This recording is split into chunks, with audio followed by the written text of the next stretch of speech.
Hey everybody, it's Sam with Wrestling Overtime, and we're going over the Raves and Rants for WWE Smackdown in the Performance Center for March 27th, 2020. And this is getting ready for WrestleMania 36. And I know that a lot of you are kind of down because it's not going to be live. It's not going to have, 80, 90, 100,000 people. But we are still getting WrestleMania. And I know a lot of you want to whine around and gripe, oh, I'm not getting it the way I want. Well, we never do. The thing is if you're a true wrestling fan, you're excited. And if you're a sports fan, you're excited. There's no basketball. There's no baseball. There's no. Well, they're going to have the NFL draft, but it's not going to be the spectacle that it normally is.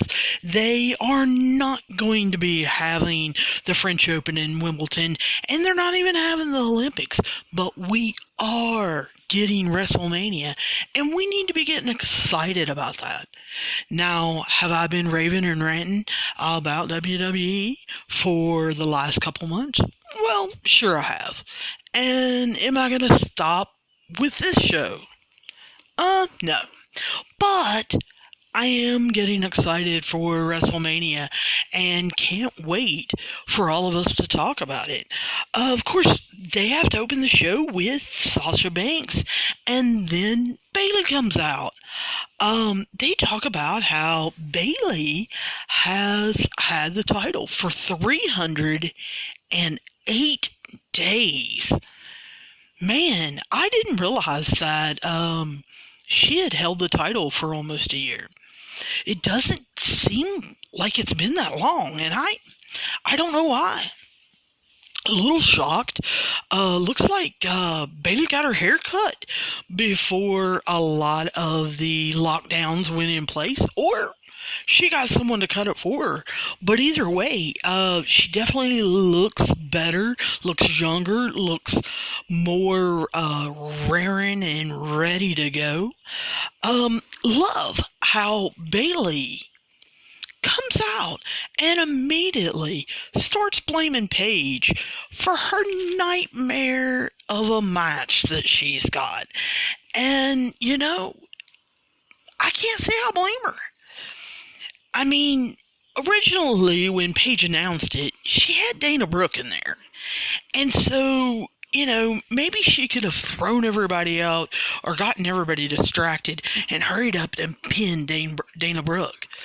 But with Dana Brooke now being out of the match, I mean, she has legitimate contenders for it. And I know a lot of you are going to say, no, Tamina is in there. Well, yes, Tamina is in there. But man, oh man, Tamina is a big girl. She knows how to throw her weight around. She comes from a wrestling family. She does know wrestling moves. I don't know that she's ever really gotten the opportunity to get a push. I'm not sure that Tamina was developed the way the stars of today actually are. So, I mean, I think she's up against 4 legitimate contenders. She says that, she can't believe that Paige is so irrelevant, but they allowed her to make this match. Well, Bayley, I have news for you. You may think Paige is irrelevant, but I don't believe that WWE thinks that she's irrelevant. They have put her, on their Fox TV show that, while it's not doing great in the ratings, WWE backstage, I mean, they have put Booker T on there. They put Renee Young there. They are sending Christian there. They are sending Xavier Woods there. They are putting talent there to plug different things or to do promos or whatever. So I have news for Bayley. WWE does not think that Paige is irrelevant. I also have news for her that if Paige's neck would not have been hurt by her great friend Sasha, and over the years and everything, Paige definitely would not be irrelevant, and she would probably be holding that title that Bayley wears around her neck. So Paige, to me, looked like the first great women's superstar. Yes, in the past, there were divas. Yes, there are some. I look for Becky to be able to be a Hall of Famer, and I think we all know that Charlotte's going to be. I think Bayley, by the time she finishes her career, may be a Hall of Famer. I think we are looking at some future superstars, some future Hall of Famers. But I think when Paige was actually in the WWE, I think she was a superstar already, and it was pretty well known and I think pretty obvious that Paige was going to be a Hall of Famer. I mean, she had everything, from the it factor to the wrestling to the promos, everything. So I like how, Sasha immediately jumps in and says she can't believe how Paige put them against each other. And Bayley talks about how, they're better together. They're like peanut butter and jelly. And I'm starting to almost get sick because they're getting sappy. And luckily, we hear the siren. And it's Lacey Evans. And she comes out in her Southern Belle outfit, which, sorry guys, I still hate. I know it wasn't yellow this time, but I just can't get in to Lacey Evans as a Southern Belle. Not knowing her backstory, not knowing that she's a Marine.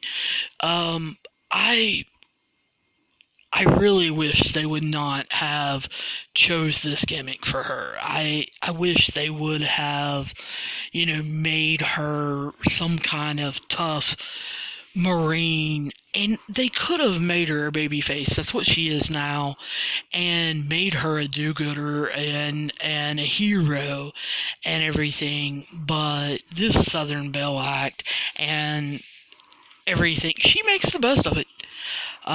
Using nasties and all of that and how she's gonna turn them over her knee and everything, she does make the best of it. I will give her credit for that. But there's just too much there for her to be made fun of, which is what Bayley and Sasha proceed to do. Calling out her kid, calling out her being a mom. And then, of course, Lacey has to start talking about taking her title. Well, Naomi comes out, and I think, okay, so we're bringing everybody out. Here comes Naomi. She's got another different hairdo, and I'm starting to be on a hairdo watch with her. Some of the hairstyles that Naomi has came out with, I would say, I don't know, in the last 3 months, especially since she's been back, have been so interesting and so, they've made her look beautiful. I guess I was so used to her coming out in the braids, the glow in the dark, different color braids, that I am just not used to this. And it does draw attention to her. I can't wait to see what they whip up for WrestleMania. I know it's already taped and everything, but I can't wait to see them unveil that, because I know it's going to be something spectacular that she has came up with, and is just gonna make her be the head turner that she is. I like how she is still bringing up Super Showdown. I know we think that's been a year. It seems like it. We're in this pandemic and we've all been stuck inside, and I know it feels like it's been a year, but it really hasn't been. It's been, 2 months since Bayley and Naomi were in Saudi Arabia, and she basically got cheated out of the title by Bayley sticking her feet in her shirt. And she talks about how, she beat Bayley, and how she can't wait to snatch Sasha's blue wig off her head, and that her glow will be the brightest. And the look Sasha gives Naomi about her wig is hilarious. It's like she hit her right where it counts. We all know Sasha paid great money to have that done, and she does not want anybody snatching that off her head. And then, of course, they bring Tamina out, and they give her basically who she should be. Actions speak louder than words. And then she just jumps basically everyone. She throws Naomi and Lacey around, and Bayley and Sasha get in on it and start kicking Naomi. And then they kind of slide out of the ring before Tamina can get her hands on them and gets upset with them or anything like that. And they're telling her, how great friends they are, and they don't want any part of her. And they're playing that up to a hilt. And I'm going to be honest with you. I didn't mind that the fans weren't there. I hate to say that, but that interaction with Bayley and Sasha coming out together and talking almost to each other about how awful Paige is to them, and then each woman coming out and talking to Bayley and Sasha, you didn't need a crowd. They were talking to themselves. There was interplay. I didn't need a crowd being a smart aleck and chanting what? Or cheering and jeering. I didn't need that. So that was fine with me. Were they great promos? No, probably not. But I'm starting to get used to no crowd, and it's starting to bring me back kind of to my childhood, to the old studio shows. So then they announce that Drew Gulak has to beat Shinsuke Nakamura for Daniel Bryan to face Sami Zayn for the Intercontinental title at WrestleMania. And they show, the flashback where that happened, and they talk about it. Well, Sammy comes out and he's on commentary. And part of me wishes they would have had Daniel Bryan also on commentary.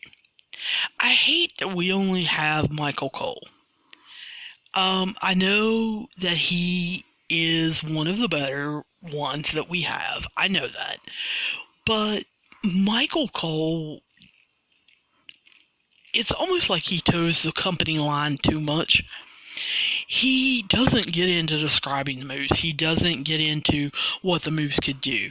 He really doesn't tell us any backgrounds about the superstars. He doesn't interact with them backstage, so he doesn't talk about what's happening in the locker room or what happened to them at the gym the other day or anything like that. I feel like Michael Cole's almost just bland. Like, he doesn't want to rock the boat one way or another. And that's great when he's paired with Corey Graves, who doesn't care to stir up trouble. And, Michael Cole playing his straight man is great. Michael Cole and Jerry Lawler, or Michael Cole and Taz were great because he was the straight man. He was the bland guy, always kind of pulling them back from the edge. Well, now he doesn't have anybody to play off of. So Sammy brought that out some in him with the way he was talking and everything. But I almost wish we could have cut Michael Cole out and had Daniel Bryan and Sami Zayn going back and forth and calling the match. Calling each side's moves and what they were thinking and what they were going to do and how this worked, or, oh no, it didn't work because we defended it, or something. So I would have liked to have had Daniel Bryan on commentary too. This was an okay match. Shinsuke, in my opinion, is not allowed to truly be himself.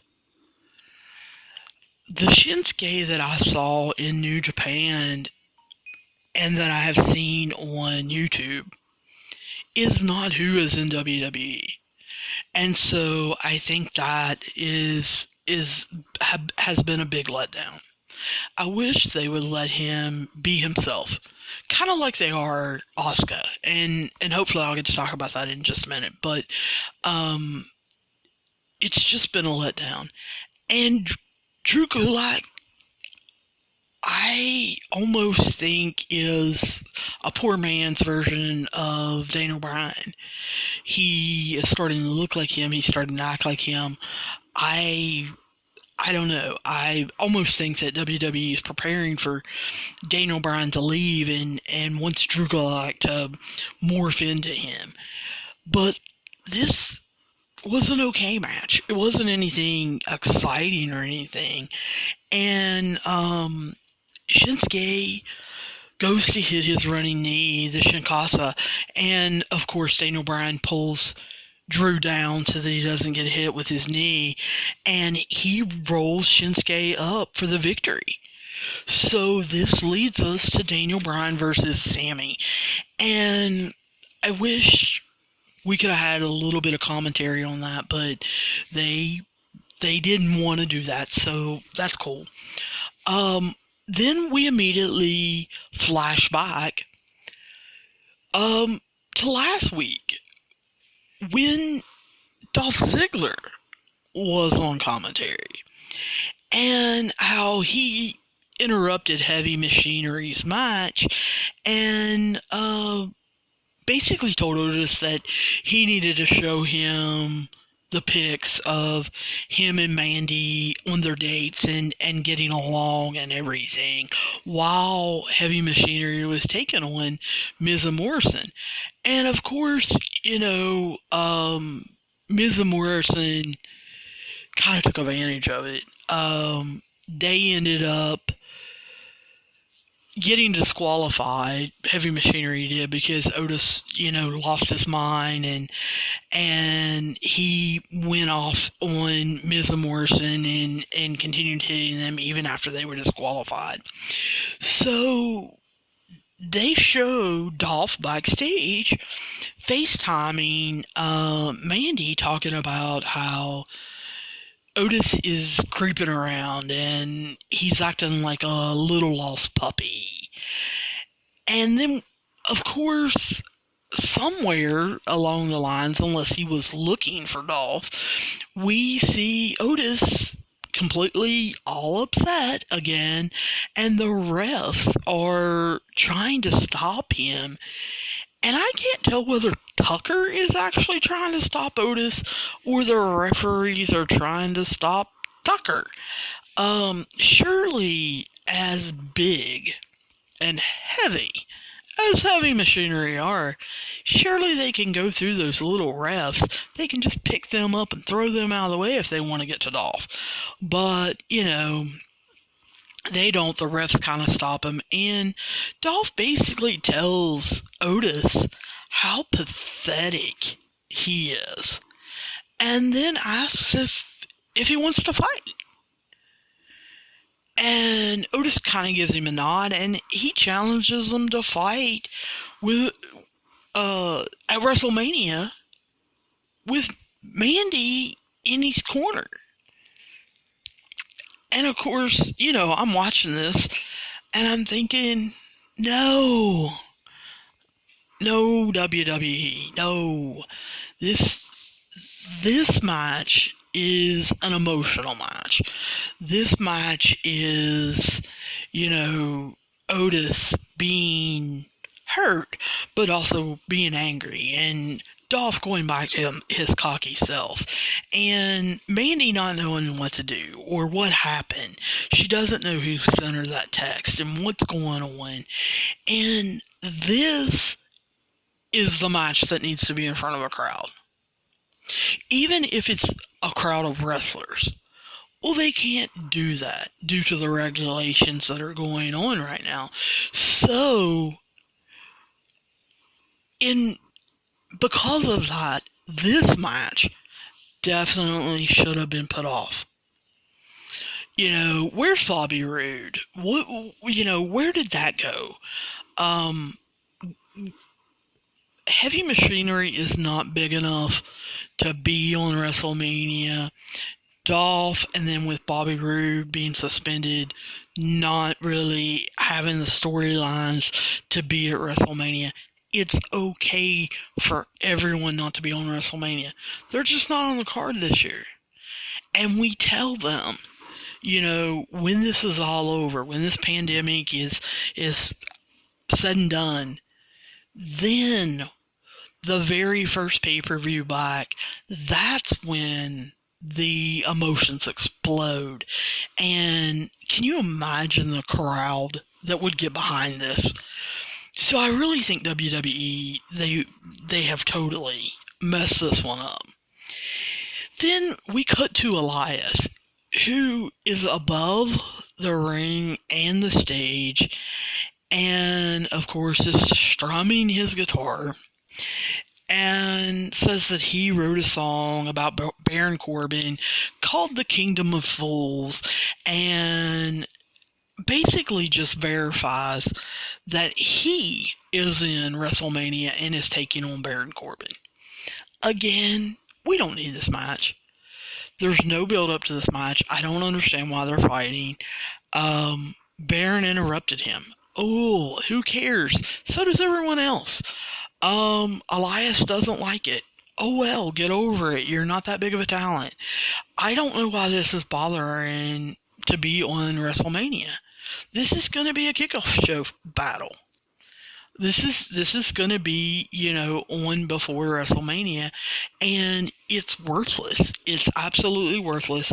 So they're taking 5-10 minutes trying to give us a story, trying to get us interested. And so Elias' song then talks about, Corbin better wear his medieval uniform and bring his bows and arrows, and how he bought up a bunch of toilet paper and put Baron's face on it because he's a turd, and how his real throne is a toilet. Great. Did you write this song for 8-year-olds? I mean, I looked for him any minute to start making fart noises with his hand underneath his armpit and, flapping it around. Come on. Get real. This is ridiculous. And if Baron Corbin, a grown man, a man who has been fighting Roman Reigns for, I don't know, seems like 10 years now, is upset with No Name Elias, who just came off of being injured, saying this about him. Well, Baron Corbin needs to be sent packing, or he needs to go on down to NXT if his feelings are hurt that bad. But anyway, Baron's had enough, so he comes to beat Elias down, and he basically just pops Elias off the platform where he's been playing. Well, great. If that would have been in front of a crowd and they would have actually done it and had it set up, that would have been pretty cool. Especially if we would have saw him fall. But of course, there's not a crowd there. And they taped this. So, basically we get a trick. And it's pretty obvious that it's a trick. And I think anyone that has watched any kind of movies or anything knows that it's a trick. That, he jumped and then they did a cut and he was laying on his back. And they acted like he was hurt. So Cole goes into a recap. Well, Cole, I don't need a recap. I didn't want to see it the first time. I definitely don't want to hear you talk about it a second time. Thank God. Asuka's music hits. Well, let me tell you guys, I am loving the new Asuka. I like evil Asuka. I like crazy Asuka. I love that I'm not sure whether I'm supposed to be cheering Asuka because she is so freaking hilarious, dancing. And she looks like she's actually getting into it. She's showing her true personality. She's just yelling whatever she wants in Japanese. For all we know, she's just yelling random words. Or she's cussing us out. We have no clue. But I like that. I know part of me is supposed to not like her. I mean, she's shooting green mist. She's evil. She cheats. But I can't help it. I do. I love her dancing. And her being on commentary like a week and a half ago was hilarious, grunting and everything. I think Asuka finally looks happy to be in the United States and to be in WWE, and I'm so excited for her. I think she's wonderful. I hope, as bad as I hate to say it, I kind of hope they lose the belts so Asuka can go back to being singles. I have not liked the Kabuki Warriors. Number one, I don't like the name. Number two, Paige ended up leaving and didn't get to be their manager, which was a little weird to begin with. And I can't stand Kairi Sane. Congratulations, Kairi, on getting married and going on your honeymoon. But, I can't stand Kairi Sane, and so I want them to kind of lose so that Asuka can go back into her singles. And then we see Alexa come out with Nikki Cross. Alexa, I want to talk about her just a little bit. I don't think that she has gotten the credit that she deserves. I thought when she first came up, she was a little green. And then I thought she was getting better. I thought she was getting better in the ring. I thought she was getting better on promos. She is a top flight gymnast. She has the athletic talent. And then she got hurt. She had 2 concussions in a row. And she had to recover from those. And while she was recovering from those, she worked on her promo skills. So I don't think we've seen the best of Alexa Bliss yet. And I think it's only now, I'm kind of glad that they put her with Nikki Cross. kinda. I'll get to that in a minute. But kinda, because Nikki Cross allowed her to kind of go at her own speed. Nikki Cross carried a lot of the weight in the tag team division and allowed Alexa to do a little bit of moves and then a little more and then a little more. And, now we're seeing her take on Asuka in an actual singles match. So Nikki Cross has performed a great service, hopefully, to Alexa, and we'll actually get to see her become who she should be. I think we forget how young she actually is. We're looking at Alexa Bliss, a little petite midget against big bad Rhea Ripley for the next 10 years. Because they're around the same age. I think Rhea Ripley is 23, 24, and I'm pretty sure Alexa Bliss is like 25, 26. So I look for them to have some awesome matches here over the next 10 years. Nikki Cross, I can't give her enough props for doing that for Alexa. However, they have totally destroyed her character, her gimmick. She tried to get it back some tonight in, this show. I liked Nikki Cross, the psychopath, the ring rope shaker, the one you didn't know if she was going to bite you or not. You didn't know if she was going to go crazy. You didn't know if she was going to do some wacky, crazy move that no one should be doing. So I kind of miss that Nikki Cross. Like I said, she tried to get it back some tonight. She joined Michael Cole at the table, which he didn't like, and I'm pretty sure he probably didn't like in real life. But she made him a little interesting.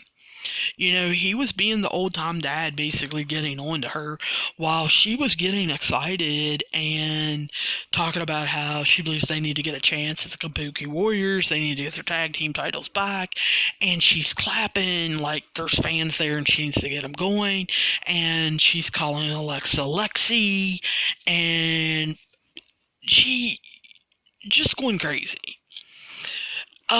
I like it that Alexa, or Asuka, does a move where she basically hurts Alexa Bliss and turns around and starts dancing at Nikki Cross, and then Alexa Bliss takes over, gets him off his going, and as she throws Asuka out of the ring, she does Asuka's dance back. And then, Nikki Cross stands up on the announcer's table and is dancing.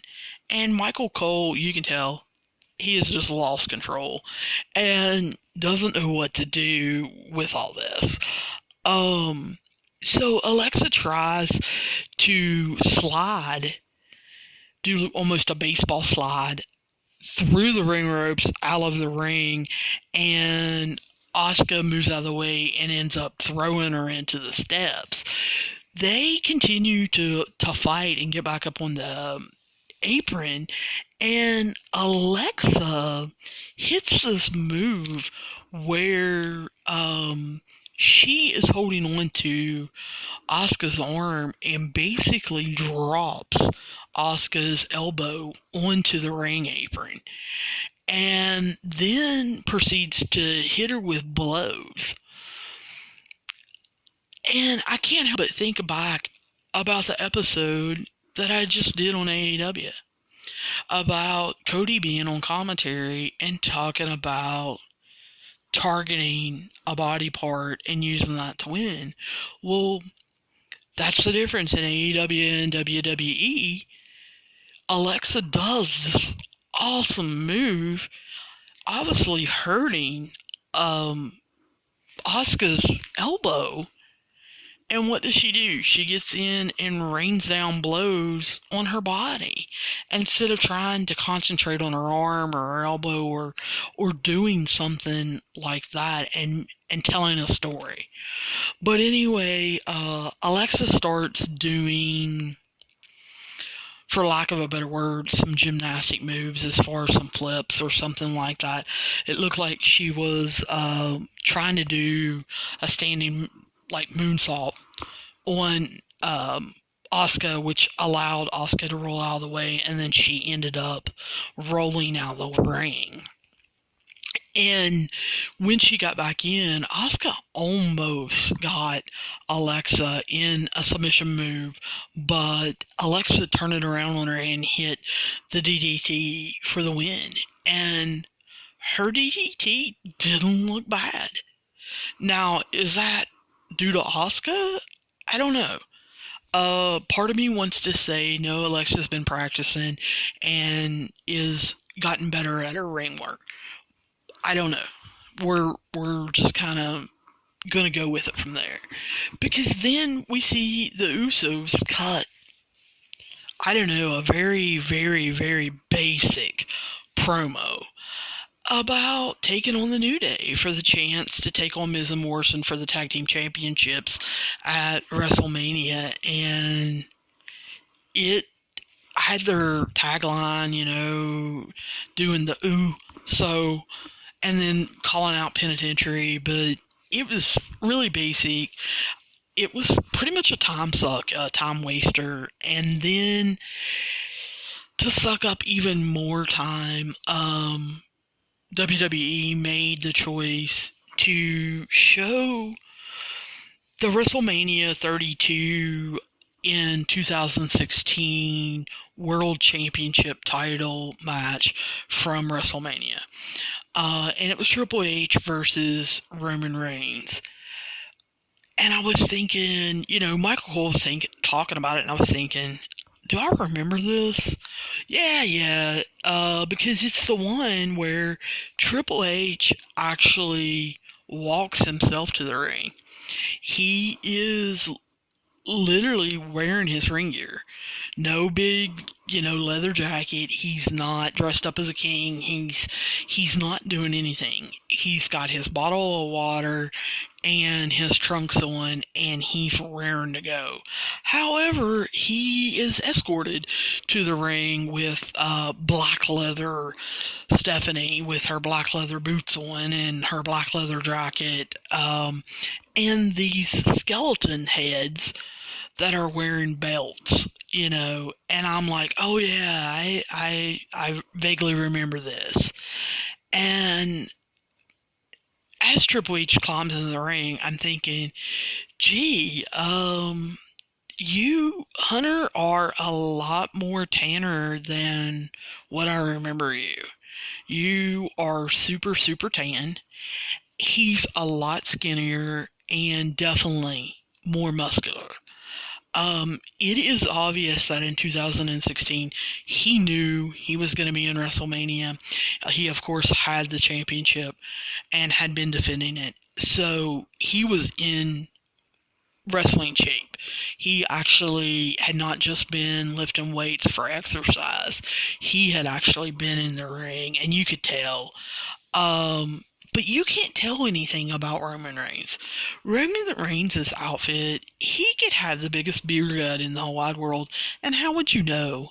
With him wearing that vest and everything, he could be cut as cut can be and have a 21 pack underneath that vest. We wouldn't know, and I'll just be honest with you, I don't care. Triple H to me looks like a star. He looks like how a champ should be. He has that cocky demeanor. You can tell he's been wrestling for years. He's confident in his moveset. He's confident with the crowd. And even though this was 4 years ago, you can tell Roman Reigns does not carry himself like that.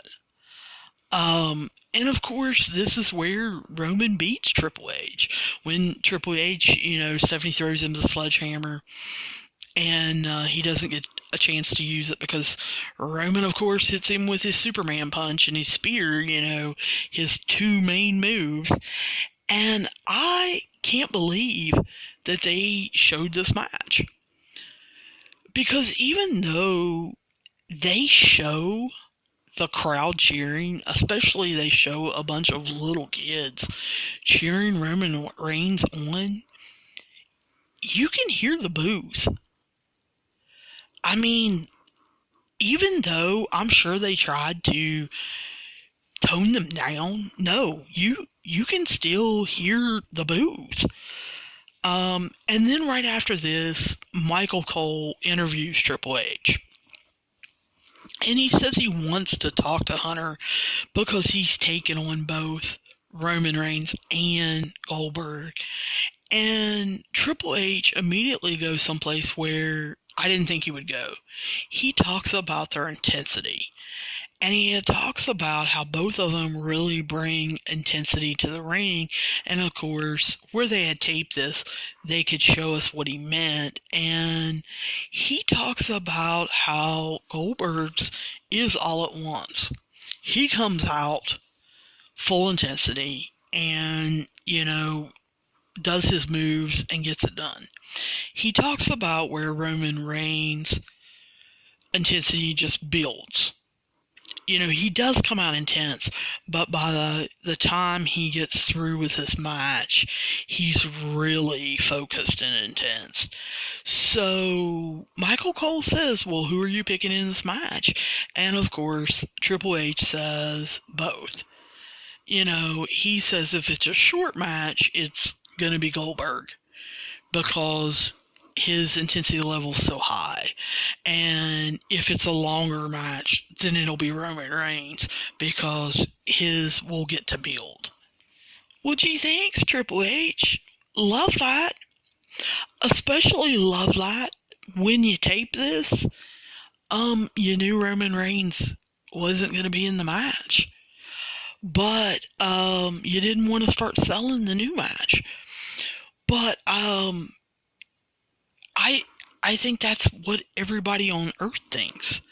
I think everybody on the planet Earth knows Goldberg can't go longer than 5-10 minutes. He'll blow up. And I totally agree with that. If it's a really short match, Goldberg's going to win it. However, if it's longer, he can't go long. He's going to blow up. He's going to have problems. He had problems lifting Bray Wyatt up. He had problems lifting The Undertaker up. They went too long for him. And then, of course, we see the New Day.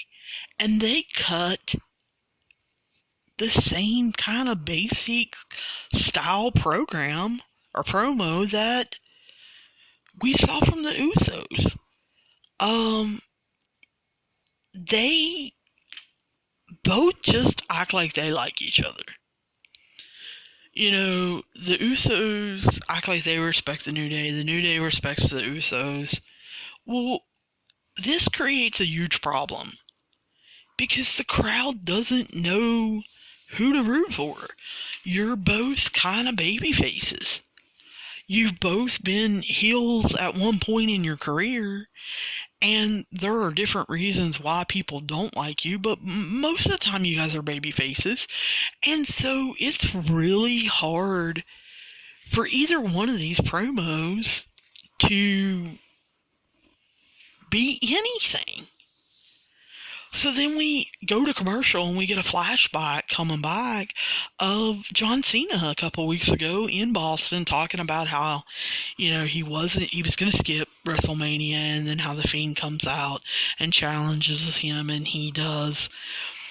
The more and more I see it, the stupid, head nod hat thing. I hope John Cena has cut his hair back into his crew cut for this match. I really do.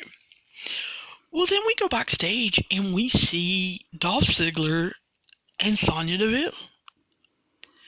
Now, I perk up a little bit. Not just because I know the end of Smackdown is coming, but I perk up a little bit because I'm thinking, are they going to reveal that they've been in cahoots with each other? Is Sonya Deville the one that sent the text? Why is she talking to Dolph? Well, no, WWE can't give us that. Basically, they're just talking about Otis, and how he was acting. And immediately, within 10 seconds, Mandy comes into the screen and asks Sonya Deville to leave. And I'm thinking, why? I thought you guys were fire and desire. Are you breaking up? Are you not? Because you're not in any tag team matches anymore. Are they transferring Mandy over to be a valet for Dolph? And where does that leave Sonya? And Sonya, if Shayna and Rhea are gonna come up to SmackDown or Raw, why don't you go down to NXT? Because they are not using you. But anyway, Mandy basically calls Dolph out for the scene last week, and tells him, you didn't need to be showing our pictures. What are you doing? That's embarrassing. You knew that was going to embarrass Otis. And Dolph, of course, being his slimy self, basically apologizes. And I like that Mandy stands up and says, look, I am not going to be you guys' prize for WrestleMania. I'm not playing that game. And she basically refuses. I hope that she refuses to the point where she doesn't come out. I think that would be kind of cool. And of course, Dolph does the no problem, let's go get a bottle of champagne, type thing. And then we go to what I'm sure a lot of you have been waiting for, as far as Bray Wyatt and the Firefly Funhouse. And we see Bray with his back turned to us, and he's looking at a picture on the wall of Cena beating him and standing over him at WrestleMania 30. And of course, Cena's eyes are already crossed out like everybody else's on the wall.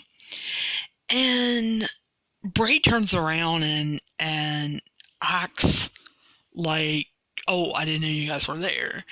He immediately starts talking to a head that's there that we've never seen, and it's made to look how Bray did when he lost at WrestleMania 30. And Bray, talking to the head, says, you failed, but he won't. And then we see Bray making this concoction, I guess, of disappointment and self-loathing and rage and resentment. And then he throws some hot sauce into the blender, and he's making himself a drink, And of course, Ramblin' Rabbit just happens to show up, so he throws him in there to blend him up. And we see Bray drink some, and he decides to challenge John Cena to a Firefly Funhouse match. And then he drinks some more, and we see The Fiend doing the let me in. And I'm thinking, what exactly is a Firefly Funhouse match? And will they give creativity to Bray Wyatt and John Cena to make this look cool? They have the opportunity to tape it. They have the opportunity to create basically a set and make it into a mini movie. It doesn't have to have anything to do with a ring. And I just hope they go all out. I hope Vince spent some money, and I hope that this turns out to be cool, because it has, I don't know, the opportunity to be an utter, complete disappointment failure on it. So then we hear Miz and Morrison's music hit, and they come over to do commentary on the New Day and the Usos match. And of course, the New Day comes out, and they're throwing pancakes. Why? I still don't understand why they throw pancakes, but I definitely don't understand why you're throwing pancakes. There's no one there. You can literally see Kofi throwing things and there's no one there. They're hitting the floor. What are you doing? We're in the middle of a pandemic. People can't find toilet paper. People can't find eggs. People can't find meat. And you're winging pancakes everywhere. It's just utterly ridiculous. And then the Usos, come out. I love how Miz is honest on commentary and says, this is crazy. We just faced both of these teams last month in the Elimination Chamber as our first title defense. We've faced everyone the first month in the Elimination Chamber. Well, has truer words ever been spoken? I mean, that's awesome out of The Miz. I'm glad that he decided, to say that. Because it's the truth. It is so stupid to have this go on. And then he talks about how the New Day and the Usos know each other so well, and they've fought so many times. The New Day has been 7-time tag team champs, the Usos have been 6-time, and how they've got all this film to study, but the Usos and New Day don't have any film on them because they haven't been wrestling together since 2009. And so I was excited.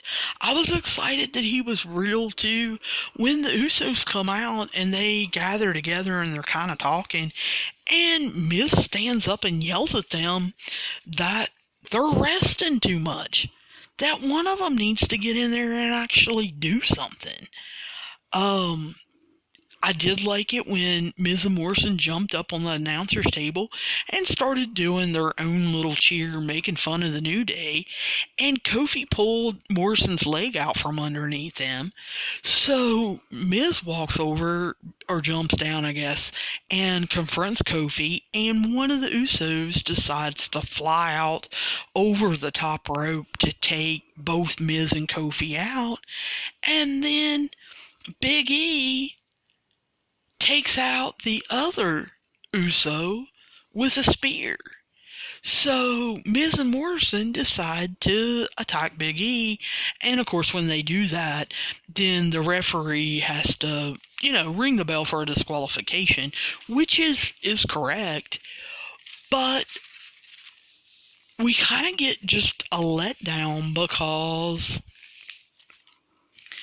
instead of Triple H coming out and announcing it, or Vince himself actually coming out and announcing it, we get Michael Cole holding his ear saying, wait a minute, someone from WWE, and he announces, the 3 tag teams are going to be in a triple threat ladder match.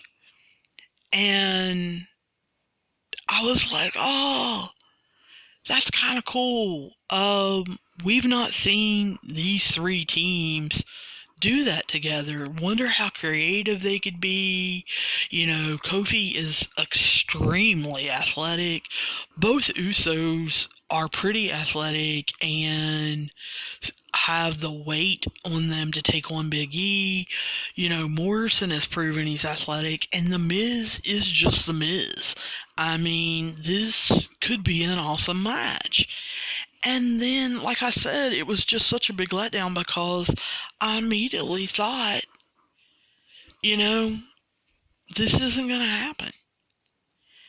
And so I do hope they kind of keep this in the back of their mind. I hope somebody from one of the 3 teams or someone from the WWE does keep it in the back of their mind. I hope we get to see it at SummerSlam. Overall, not a bad Smackdown. Not a great one. I mean, it's kind of an average Smackdown. And I know people are giving it a lot of garbage because there wasn't a crowd there. Well, that's the times nowadays, and we don't always get what we want. So,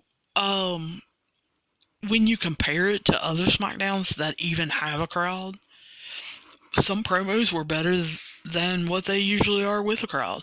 Some matches were better than what they are when they have a crowd. So, I mean, this is the SmackDown we've been getting for, I would say, the last, I don't know, couple months, 6 months, year. And so I don't know that it's that big of a difference. So I'm kind of looking forward, though, to seeing what they do on the go-home shows. What are they going to pull off for Raw? What are they going to pull off for the go-home SmackDown show? What are we going to do to create hype, to get people interested, and are they going to announce different changes? And I don't know, is anybody going to wow us and say, oh my gosh, I have to watch that match. I have to watch that guy or that girl. I hope. For all of those out there that are throwing things while you're listening to me or banging on your steering wheel or whatever, if you disagree with me, holler at me. Feel free. I am on Wrestling Overtime on Twitter, on Facebook. You can write me at wrestlingovertime@gmail.com. Give me any questions, comments, problems, protests that you have. Give me your predictions. What do you think's going to happen? Let me know what you guys are thinking. And I've got a Twitter poll up on Wrestling Overtime. Is there going to be any interference? Are we going to see any superstars that have been out come back? Or is someone like Killer Cross, who they've just recently signed, is he going to make an appearance? I put that Twitter poll up. I also put a Twitter poll up of every single match on the card. Who do you think's going to win? So make sure that you guys vote on that, because I'm going to be doing a podcast either on Wednesday or Thursday about what you guys are actually thinking, and we're going to find out if you're thinking along the same lines as me. But I look forward to talking to you guys. I hope all of you subscribe. We're on all major platforms, and go rate us over and review us over on Podchaser, because not everybody has Apple Podcast or listens to Apple, but everybody can go to Podchaser and look up reviews or ratings for any podcast they want. But I look forward to talking to you guys, and I will see you later.